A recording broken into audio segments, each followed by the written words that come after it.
అందరికీ నమస్కారం. Welcome back to జో రెసిపీస్.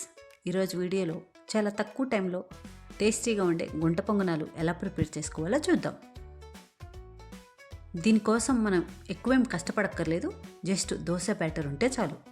దీనికి కాంబినేషన్ టమోటో రోటి పచ్చడి కూడా సింపుల్గా ఎలా తయారు చేసుకోవాలో చూపిస్తాను. మరి ఇంకెందుకు లేటు, లెట్స్ స్టార్ట్.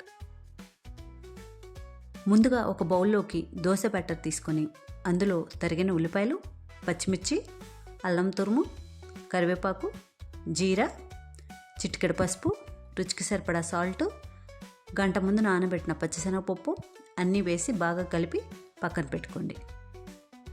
ఇప్పుడు ప్యాన్ తీసుకొని అందులో 6-7 పచ్చిమిర్చి, 4 పెద్ద టమోటాలు, 1 వంకాయ ముక్కలుగా కట్ చేసి వేసుకోండి. అందులోనే 2 టేబుల్ స్పూన్స్ ఆయిల్ వేసి స్టవ్ మీద మీడియం ఫ్లేమ్లో మూత పెట్టుకొని వేయించుకోండి.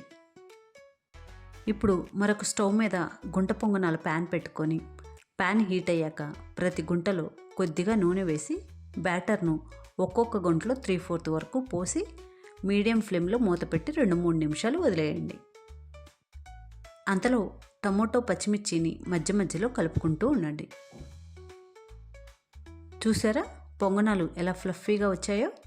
ఇప్పుడు చెక్కచాకీతో కానీ స్పూన్తో కానీ ఫ్లిప్ చేసి ఇంకో 2 మినిట్స్ మూత పెట్టేసి రెండో వైపు కూడా బాగా వేయించుకుంటే చక్కగా బ్రౌన్ కలర్ వచ్చేస్తుంది. నెక్స్ట్ టమోటాలు ఒకసారి చెక్ చేసుకొని మెత్తగా మగ్గితే చింతపండు, వెల్లుల్లి రెబ్బలు వేసుకొని స్టవ్ ఆఫ్ చేసి చల్లారే వరకు పక్కన పెట్టుకోండి.